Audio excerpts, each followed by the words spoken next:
Dia, bagi yang sudah punya ilmu, dia itu adalah ayat yang nyata fi sudur, di dalam dada. Itu adalah ayat nyoto, itu yang wujud, itu yang ada. Karena ada dia, Kak, kita bisa melihat. Hanya karena dia kita menjadi sadar sebagai hamba Tuhan. Karena huwa yang menjadikan kita itu hidup di dunia yang dikategorikan gelap, karena telah diturunkan anzalnahu, ditunjukkan tentang dia keberadaan Tuhan ditanamkan di dalam hati. Oh iya ya, mergo sebab huwa saya bisa melihat, sebab huwa bisa bergerak, sebab huwa saya bisa berkreasi, sebab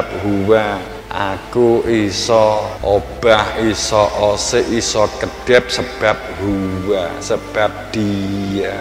Sehingga sebab dia kita itu nggak berani ngaku. Faktanya hanya karena ada dia kita bisa, kita wujud, kita ada. Kalau nggak ada dia di dalam diri kita, kal mayit, ya kita tuh persis kayak jenazah, kayak mayit. Ya mayit itu yang tidak bisa apa-apa, didusi manut, disaduk manut, dipendem manut, dibuang manut. Kita bisa beraktivitas karena dia. Ilmu inilah yang tidak terekam sejarah. Ilmu inilah yang tidak terfikirkan oleh para sejarawan, oleh apapun.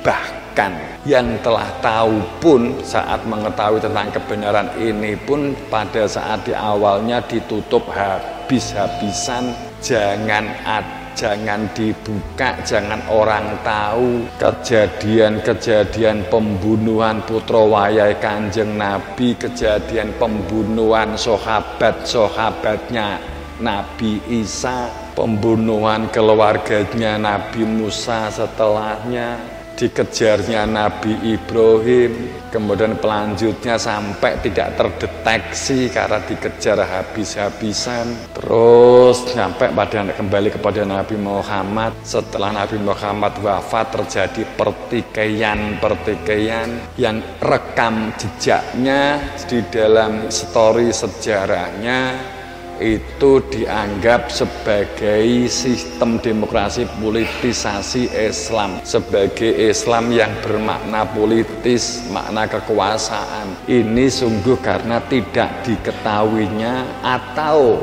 orang sekarang kan tidak tahu, tidak diketahui. Kemudian akibat pada saat generasi awal itu ada yang ada yang berusaha melakukan menutup informasi, menutup kebenaran karena tidak terima saat Nabi Muhammad awal mula menyampaikan tentang kebenaran tauhid.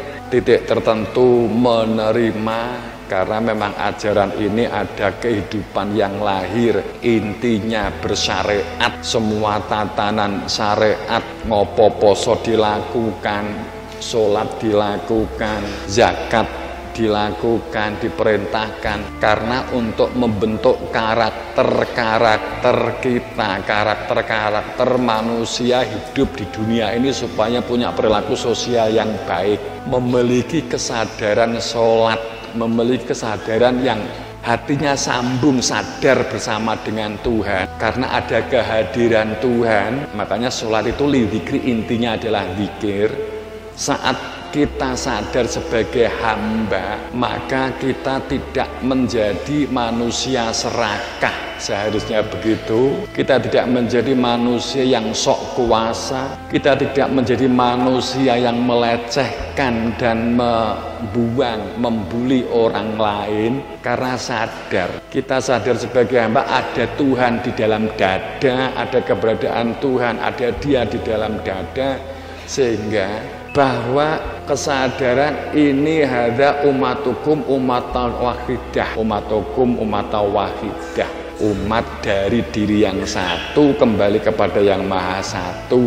Itu jika telah ditunjukkan ini loh hakikatmu, ini loh fitrahmu yang asal fitrah dari Tuhan itu. Sehingga ada kesadaran, sehingga nggak akan berani melecehkan orang lain secara syariatnya, tapi batinnya punya tujuan, punya kepastian hidup.